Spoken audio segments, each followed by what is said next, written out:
ಮದ್ದೂರು ಸಿದ್ಧಿವಿನಾಯಕ ಮದನಂತೇಶ್ವರ ದೇವರ ಬ್ರಹ್ಮಕಲಶದ ಕಾರ್ಯಕ್ರಮಗಳು ಬಹಳ ವಿಜೃಂಭಣೆ ನಡೀತಾ ಇದೆ. ಈ ಕಾರ್ಯಕ್ರಮದಲ್ಲಿ ದಕ್ಷಿಣ ಭಾರತದ ಬಹು ಬೇಡಿಕೆಯ ನಟಿ, ಬಾಹುಬಲಿ ಹಾಗೂ ಅರುಂಧತಿ ಚಿತ್ರ ಮೂಲಕ ಪ್ರಖ್ಯಾತಿಯನ್ನು ಪಡೆದ ಅನುಷ್ಕಾ ಶೆಟ್ಟಿ ಅವರು ಮದ್ದೂರು ಸಿದ್ಧಿವಿನಾಯಕನ ಕ್ಷೇತ್ರದಲ್ಲಿ 128 ಕಾಯಿಯ ಅಷ್ಟದ್ರವ್ಯದ ಮಹಾಗಣಪತಿ ಯಾಗವನ್ನು ಮದ್ದೂರು ಸಿದ್ಧಿವಿನಾಯಕ ದೇವರ ಸನ್ನಿಧಿಯಲ್ಲಿ ಸಲ್ಲಿಸಿದ್ದಾರೆ.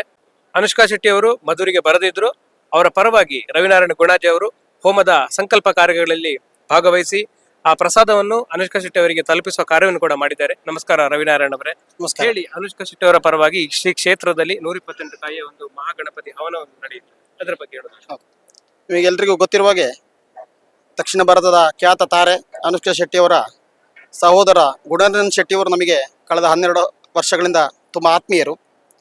ಹಾಗೆ ಅವರು ಒಂದು ವಾರದ ಮೊದಲು ತಂಗಿಯವರಿಗೆ ಇಲ್ಲಿ ಏನಾದರೂ ಸೇವೆ ಮಾಡಬೇಕು ಅಂತ ಇಚ್ಛೆಪಟ್ಟಿದ್ದಾರೆ ಅಂತ ತಿಳಿಸಿದರು. ಹಾಗೆ ಯಾವ ಸೇವೆ ಇಲ್ಲಿ ಇದೆ ಅಂತ ವಿಚಾರಿಸಿದರು.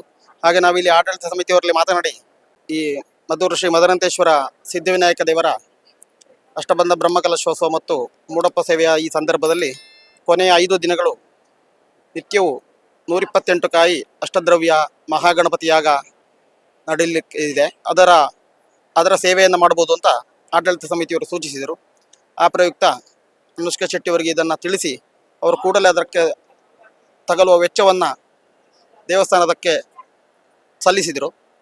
ಆ ಪ್ರಯುಕ್ತ ಏಪ್ರಿಲ್ 2ನೇ ತಾರೀಕಿನಂದು ಬೆಳಗ್ಗೆ ಮಹಾಗಣಪತಿಯ ಪ್ರಾಂಗಣದ ಪಕ್ಕದಲ್ಲೇ ಇದ್ದಂತಹ ಯಾಗಶಾಲೆಯಲ್ಲಿ ಬೆಳಗ್ಗೆ ಅವರ ಹೆಸರಿನಲ್ಲಿ ಸಂಕಲ್ಪ ನೆರವೇರಿಸಿ ಯಾಗದ ಪೂರ್ಣಾಹುತಿಯ ನಂತರ ಪ್ರಸಾದವನ್ನು ಸ್ವೀಕರಿಸಿದೆ.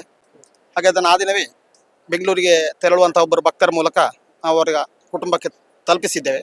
ಮುಂದಿನ ದಿವಸಗಳಲ್ಲಿ ಅನುಷ್ಕಾ ಶೆಟ್ಟಿ ಅವರ ಕ್ಷೇತ್ರಕ್ಕೆ ಬರುವ ಏನಾದರೂ ಪ್ಲಾನ್ಗಳಿದೆ, ಅದ್ರ ಬಗ್ಗೆ?